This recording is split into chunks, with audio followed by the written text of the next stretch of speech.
কিরামান কাতিবিন,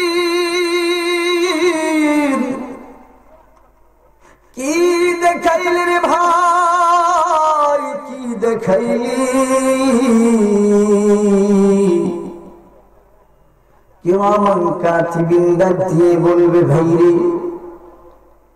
তোমার নিজের হাত দ্বারা, তোমার নিজের চরিত্র দ্বারা তুমি এই আমলগুলি করেছো, নিজের চোখে নিজে ভালো করে দেখিয়ে আনো। দেখো দেখো কি আমলগুলি করেছো, কি আমলগুলি করেছো। বান্দা এবার ডান দিকে তাকা দেখবে, শুধু গুনাহ গুনাহ। বান্দা আবার বাম দিকে তাকায়া দেখবে, আবারও দেখে গুনাহ গুনাহ। চোখগুলি বড় বড় করে দিয়ে তাকায় দেখতে বলবে, কিরামান কাতিবিন, একটু সুযোগ দেন রে ভাই, একটু সুযোগ দেন, আমি একটু আমল করে যাই, আমাকে একটু আমল করার সুযোগ দিন। কিরামান কাতিবিন ডাক দিয়ে বলবে, এ মানব, ও সৃষ্টির শ্রেষ্ঠ মানুষ, আল্লাহ রাব্বুল আলামিন তোমাকে অনেক সুযোগ দিয়েছিলেন, তুমি একটা সুযোগ কাজে লাগাও নেই। ও মানব, নিজের চোখে আমলগুলো দেখিয়ে আলো। অল্প সময় পরে আজরাইল তোমার সামনে আসছে। এবার বান্দা জোর জোর করে চোখের পানি ফেলবে আর বলবে, আমার নামে একটু নেকি লিখো না, একটু নেকি লিখো না।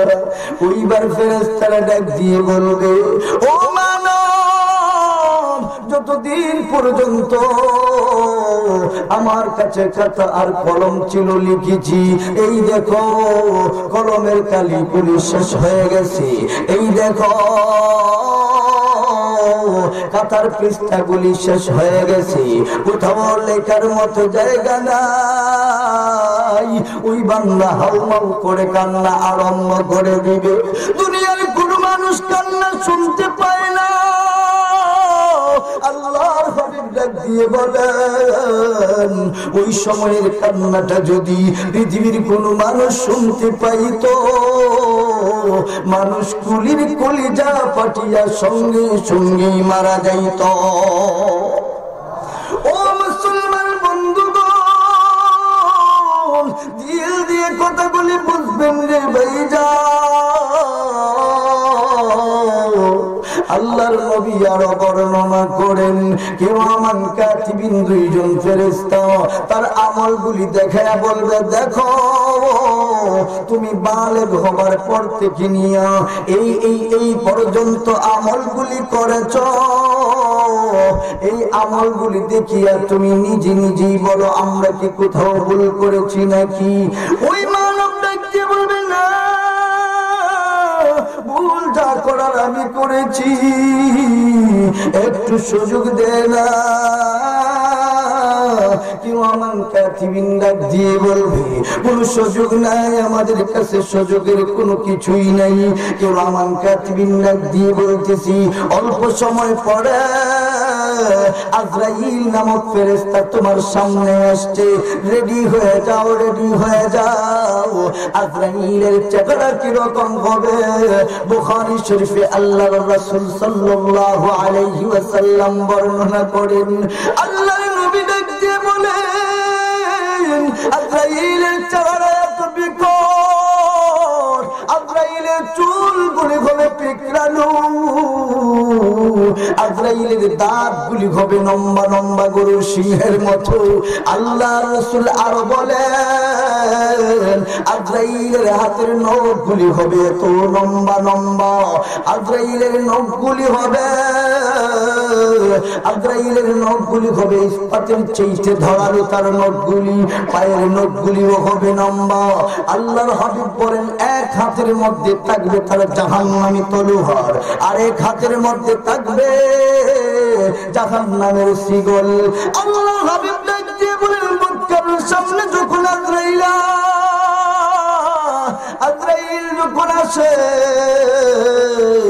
তখন সময় তার কি অবস্থা হয়।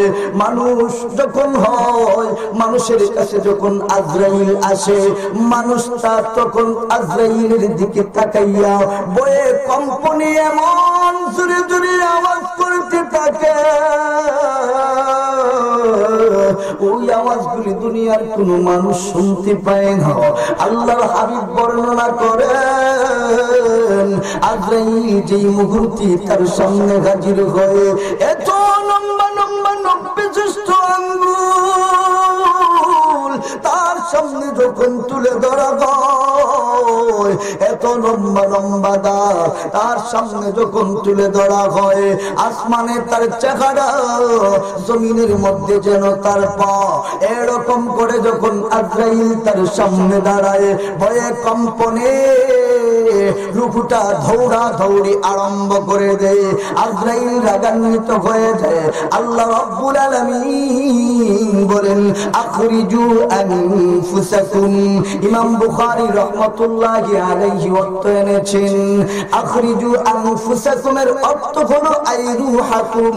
আজরাইল ডাকতে বলেন, কোথায় তোমার রূহটা রেখেছো? তাড়াতাড়ি বাহির করে দাও, তাড়াতাড়ি বাহির করিয়া দাও। আজরাইল ওই কথাটা যখন বলে, রূহটা দৌড়া দৌড়ি আরম্ভ করে দিলে, আল্লাহর নবী বলেন, আজরাইল ডাক দিয়ে বলেন, আখরিজু আনফুসাকুম, রূহটা আমার হাতে তাড়াতাড়ি দিয়ে দে। রূহটা যখন দৌড়া দৌড়ি শুরু করে, আজরাইল রাগান্বিত হইয়া বাসিতু আইদিয়াহুমা, ইমাম বুখারী এখানেও অর্থ এনেছেন ইয়াযরিবুহুমা। আল্লাহর হাবিব বলেন, আজরাইল তার ডান হাতটাকে বাড়াইয়া ওই বৎকারের বাঙ্গালের মধ্যে এত দূরে করে তাপ্পর মারা, বাঙ্গালটা ভাঙ্গিয়া যেন ডান দিকে হইয়া যায়। আবারও দেখা যায় রূহটা দৌড়া দৌড়ি করে, আবারও বাম হাতটা বাড়াইয়া আজরাইল বৎকারের ওই ডান গালের মধ্যে এত জোরে করে তাপ্পর লাগাইয়া দেয়। ওই তাপ্পরের সঙ্গে ওই মানুষটার ডান গালটা ভাঙ্গিয়া বান্দিক হইয়া যায়। আজরাইল আবারও বলেন, আখরিজু আনফুসাকুম আই রূহাকুম, তাড়াতাড়ি তোর রূহটা বাহির করে দে, তাড়াতাড়ি তোর রূহটা বাহির করে দে। আল্লাহর নবী বলেন, আখরিজু আনফুসাকুম। ওই আজরাইল আলাইহিস সালাতু ওয়াস সালাম তার নখ বিশিষ্ট আঙ্গুলগুলি বৎকারের বান্দিক মুখ দিয়ে ঢুকাইয়া দেয়, ঢুকাইয়া রূহটাকে হাতের মধ্যে পেঁচাইয়া ওই জিঞ্জিল দিয়া বান্ধিয়া ওই রূহটাকে একটু জোরে টান দেয়। সঙ্গে সঙ্গে আল্লাহর হাবিব বলেন, তার শরীরের ভিতরে যতগুলো রগ রেশাগুলি রয়েছে, সব রগ রেশাগুলো সিরিয়া চূর্ণ বিচূর্ণ হইয়া যায়। আল্লাহর নবী আবারও বলেন, ও মানব, আমার উম্মতের দল, আবার যখন আজরাইল রূহটাকে টান দেয়, মিশকাত শরীফে হাদিস আছে, আল্লাহর নবী বলেন, ওই রূহটাকে যখন টান দিয়ে বাহির করে, একটা মানুষের দেহের ভিতরে 360টি জোড়া থাকে, ওই 360টি জোড়া ভাঙ্গিয়া চুরিয়া চূর্ণ বিচূর্ণ হইয়া যায়। আজরাইল আলাইহিস সালাতু ওয়াস সালাম রূহটা নিয়ে আল্লাহর কাছে চলে যায়। আল্লাহ, আপনি আমাকে রূহ আনার জন্য পাঠাইছিলেন, নেন রূহটা আপনার কাছে দিয়ে দিলাম। আল্লাহ বলেন, রূহুরে অল্প সময়ের জন্য তোকে আমি আল্লাহ স্বাধীনতা দিয়ে দিলাম, যা যা যা দুনিয়ায় আবার চলে যাও। দুনিয়ায় রূহটা আসে ঠিকই, কিন্তু তার দেহে ভিতরে আর ঢুকতে পারে না। যেই জায়গায় ঘুমাইতো, যেখানে যেই টেবিলে বসে খাইতো, ওই জায়গাগুলিতে আরামের বিছানায় যে শুয়ে থাকে, স্ত্রীর কাছে যায়, সন্তানের কাছে যায়, পৃথিবীর কোনো মানুষ রূহকে দেখতে পায় না। ও মুসলমান বন্ধুগণ, রুহুটা যখন চলে আসে, রুহুটা আইসা বাড়িতে আইসা সব জায়গায় ঘোরাঘুরি আরম্ভ করে দেয়।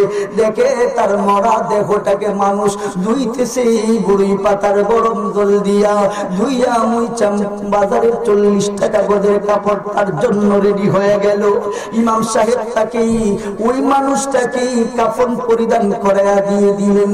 ইমাম সাহেবের নেতৃত্বে যখন কাফন পরিধান করানো হয়ে গেল, আবার ইমাম সাহেবকে অনুমতি দেয়া হলো, ইমাম সাহেব আপনি তার জানাজার নামাজ পড়ান।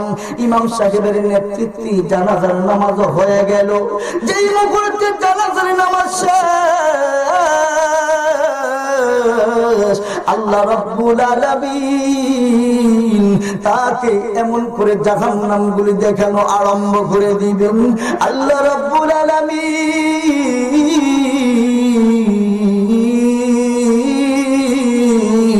ওই ফেরেশতাকে আল্লাহ রাব্বুল আলামিন দায়িত্বগুলো শেষ করাইয়া আল্লাহ রূহটাকে একাই ছেড়ে দিবেন। ওই রূহটা একাই একাই চলতে পারবে। আল্লাহর হাবিব আরো বর্ণনা করেন, ওই রূহটাকে এমন স্বাধীনতা দেওয়া হলো, সবগুলো ঘোরাফেরা তার শেষ হয়ে গেল। এখন পর্যন্ত বুঝে নাই তার জন্য কি হচ্ছে। মানুষগুলি কবরের সামনে যখন ওই লাশটাকে নিয়ে গেল, লাশটাকে দাফন করার জন্য কবরের মধ্যে রাখবে, ওই রূহটা তখন সময়টা খেয়া দেখে জাহান্নামের আগুন কবরে দাউ দাউ করে জ্বলতেছে। ওই সময় রূহটা তাকে দেখি তার কবরের মধ্যে 99টা সাপ হাঁ করে দাঁড়ায় আছে। সাপগুলি তাকে ইশারা করে বলে, কখন সময় তোকে কবরের মধ্যে রাখবে আর কখন সময় তোকে চুবল মারবো।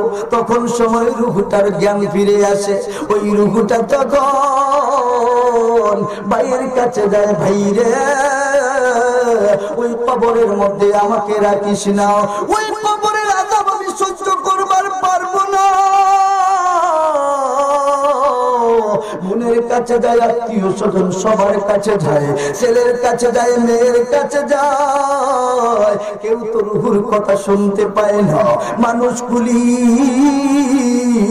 তাকে দাফন কাফন সেরে দিবে, এরকম উপক্রম হয়ে গেলে নিজের ছেলের কাছে যায়, যার জন্য নামাজ পড়লো না, যার জন্য রোজা রাখলো না, যার জন্য হজ করলো না, টাকা নষ্ট হয়ে যাবে বলে এই ছেলের কাছে যায়, বলে ছেলেরা তোর জন্য বাবারে আমি নামাজ পড়ি নাই, রোজা রাখি নাই, হজ করি নাই, তোর জন্য আমি যাকাত দেই নাই, তোর সম্পদ কমে যাবে বলে বাবারে আমাকে ওই কবরে রাখিস না, যদি পারস বাবারে আমায় জংলায় ফেলে রাখ, যদি পারস বাবারে আমাকে নদী দিয়ে ভাসাইয়া দে, এরপরেও বাবারে আমাকে ওই কবরে রাখিস না।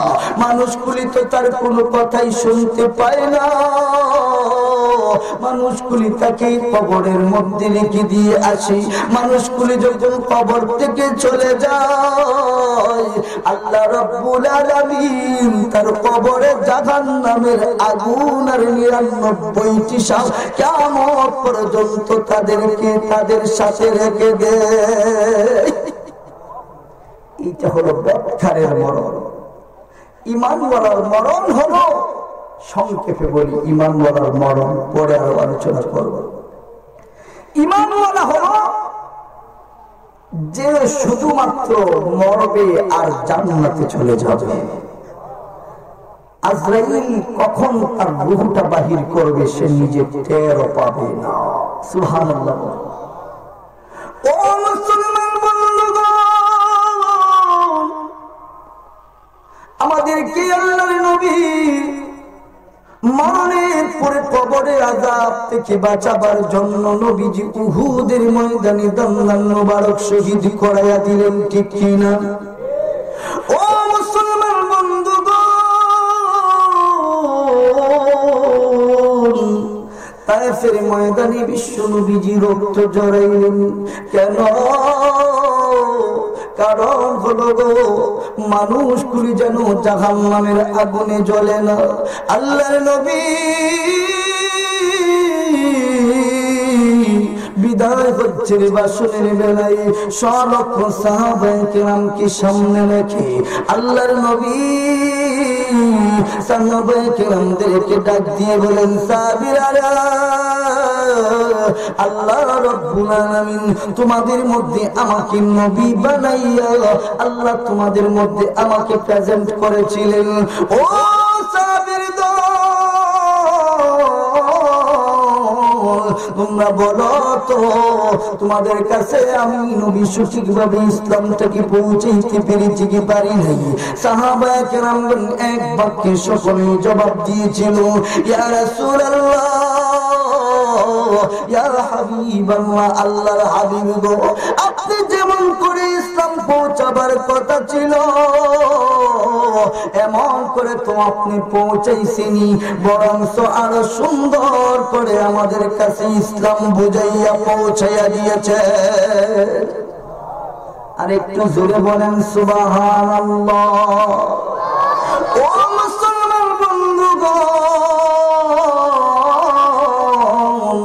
আল্লাহর নবী বিশ্ব নবী ওই কথাটা বলে সাহাবায়ে কেরামের উত্তর শুনে আল্লাহর নবী শাহাদাত মুবারক আঙ্গুলটাকে উপরের দিকে উঠাইয়া আল্লাহর নবী পড়তে আরম্ভ করলেন, আল্লাহুম্মা আশহাদ, আল্লাহুম্মা আশহাদ, ও মালিক, আপনি যাদের কাছে আমাকে পাঠাইছিলেন আমি তাদের কাছে সঠিকভাবে ইসলাম পৌঁছাইছি কি পারি নাই এই কথা আমি তাদের কাছে বলেছিলাম, তারা সাক্ষী দিয়েছে তাদের কাছে আমি সঠিকভাবে ইসলামকে পৌঁছাইছি। মালিক আপনি সাক্ষী থাকেন। এবার আল্লাহর নবী বিশ্ব নবী রাহমাতুল লিল আলামিন সাহাবীদেরকে ওয়াজ করা আরম্ভ করে দিলেন, সাহাবীরা তোমাদেরকে কিছু কথা আমি নবী বলে দিতে চাই। সাহাবীরা ডাক দিয়ে বলেন, নবী গো কি কথা বলবেন বলেন। আল্লাহর নবী আবার ডাক দিয়ে বলে, সাহাবীরা একজন মানুষকে আল্লাহ রাব্বুল আলামিন পৃথিবীর সব সম্পত্তির মালিক বানাইতে চাইছিলেন। লোকটা পৃথিবীর সব সম্পত্তির মালিক না হইয়া আল্লাহ তৈরি জান্নাতটাকে বেছে নিয়েছে। ও মুসলমান বন্ধুগণ, আল্লাহর নবী আবার বলেন, ও সাহাবীরা, আল্লাহ রাব্বুল আলামিন একজন মানুষকে আল্লাহ কিয়ামত পর্যন্ত হায়াত দিতে চাইছিলেন। লোকটা কিয়ামত পর্যন্ত হায়াত না নিয়া লোকটা মরণটাকে বেছে নিয়েছে। আল্লাহর নবী যেই মুহূর্তে ওই কথাটা বললেন হযরতে আবু বকর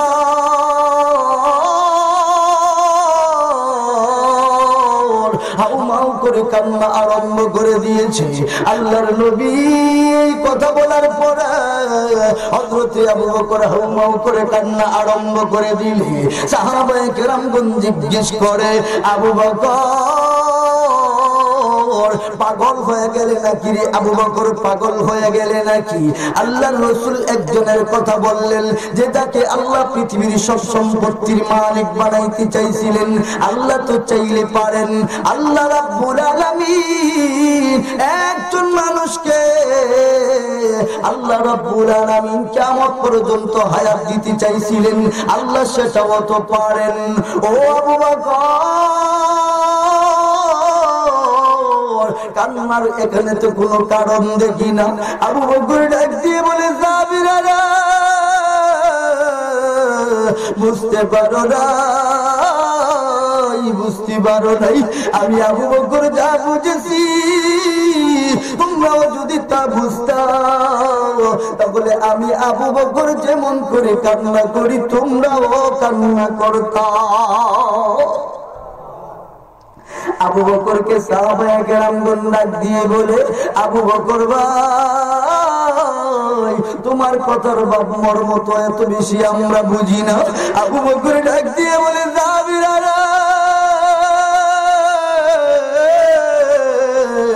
নবীজির প্রথম সফর সঙ্গী, হিজরতের সফর সঙ্গী হলাম আমি। নবীর কথার বাপ মর্তবা বড় আমি ভালো বুঝি। নবীজি এই কথার দ্বারা বুঝাইয়া দিলেন, ও সাহাবীর দল, আমি নবী আর বেশি দিন তোমাদের মধ্যে থাকবো না। এই যে মুহূর্তে ওই কথাটা আবু বকর বলে দিলেন, মদিনার মক্কার জমিনে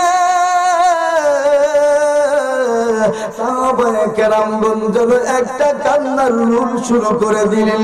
মক্কার জমিনে সাহাবায়ে কেরামগণ যারা উপস্থিত ছিলেন সবাই কান্না শুরু করে দিয়েছে। আল্লাহর নবী সাহাবায়ে কেরামদেরকে সান্ত্বনা দিয়ে বলেন, ও মানুষ, ও সাহাবীর দল, কান্না করে আমাকে তোমরা আটকাইতে পারবা না, কারণ আল্লাহই তো বলেছে, ইন্নাকা মাইয়িতুন ওয়া ইন্নাহুম মাইয়িতুন।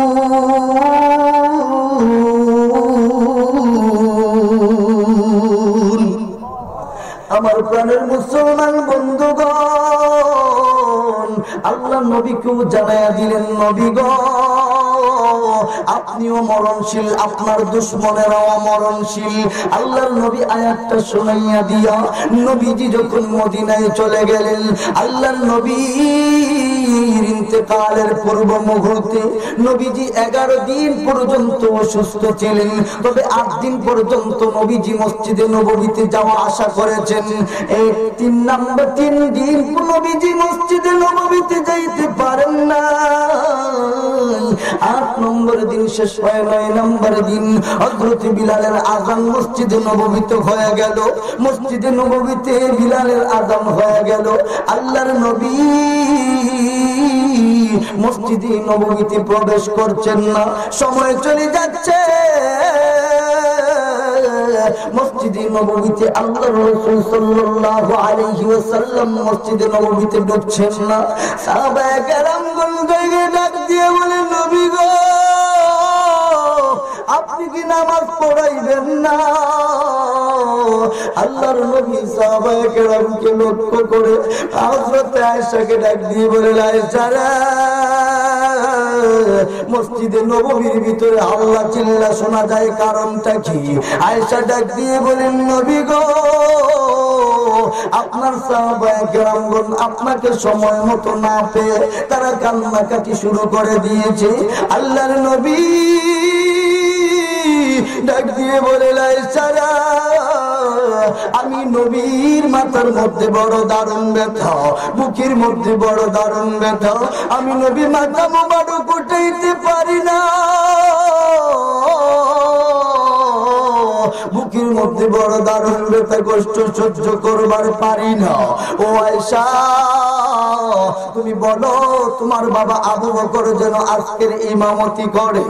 আল্লাহর নবীর স্ত্রী আয়েশা রাদিয়াল্লাহু তাআলা আনহা নবীর স্ত্রী হযরত আবু বকরের কাছে চলে গেলেন, যেমন আব্বা যান, আল্লাহর নবী অনুমতি দিয়েছেন আজকের নামাজটা আপনি পড়াবার জন্য। আবু বকর ডাক দিয়ে বলেন, নবী দুনিয়ায় থাকতে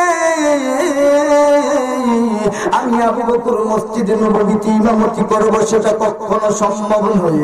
মক্কা নগরীতে, মদিনা নগরীতে, সারা মদিনায় মক্কায় হাল্লা চিল্লা শুরু হয়ে গেল।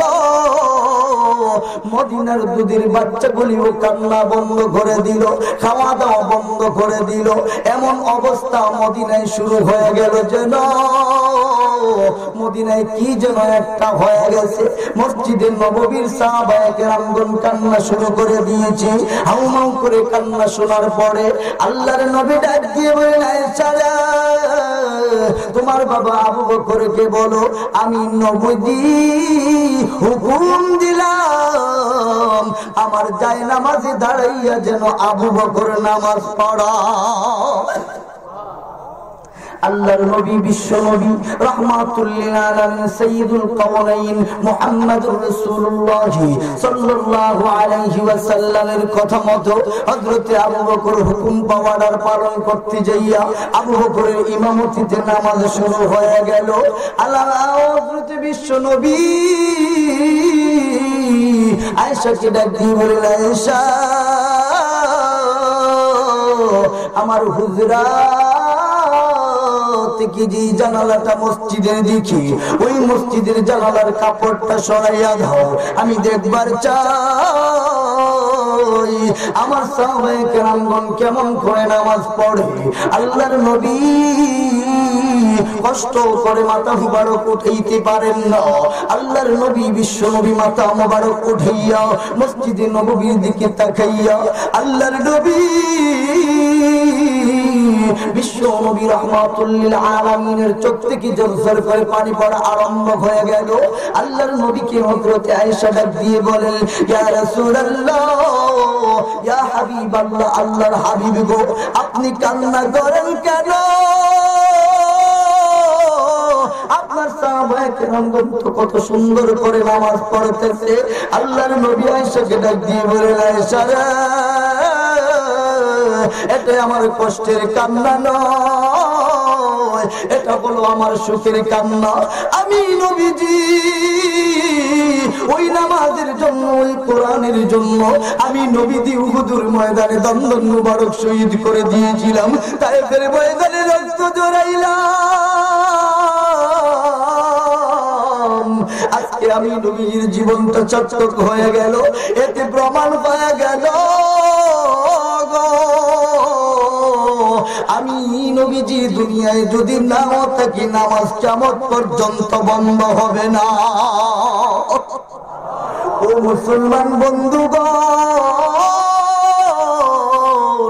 আল্লাহর হাবিব বিশ্ব নবী রাহমাতুল লিল আলামিন এবার আয়েশাকে বললেন, আয়েশা রে, সাহাবায়ে কেরাম আমাকে দেখার আগে ওই পর্দাটাকে সর বন্ধ করে দাও। পর্দাটা বন্ধ করে দিয়েছি। মক্কার জমিনে, মদিনার জমিনে হাল্লা চিল্লা শুরু হয়ে গেল। মদিনার কোন পাখির আওয়াজ আর শোনা যায় না। ছোট্ট ছোট্ট বাচ্চাগুলি মায়ের স্তনের দুধ খায় না, মায়ের স্তনের মধ্যে মুখ লাগায় না। এইরকম করে করে চলতেছি মক্কার জমিনে, মদিনার জমিনে একটা কান্নার রোল পড়ে গেল। এমন ঘটনা হয়েছে, তার বাবা পড়ে আছে পাহাড়ের মধ্যে। তাকে বলা হলো, এক সাহাবীর বাড়ি হলো একটু দূরে। হযরত আল্লাহর নবীর সাহাবী, বিশ্ব নবীর সাহাবী, উনি মসজিদে নববীর দিকে আসা শুরু করলেন মদিনার নবীকে দেখবেন বলে। হুজুর যেহেতু চলে আসছেন আর নম্বর করে কি করতে মনে করতেছি না, তো আল্লাহ রাব্বুল আলামিন আমাদেরকে মৃত্যুর ভয় নিয়ে ঈমান সচল করার তৌফিক দান করুন। সকলে বলেন আমিন।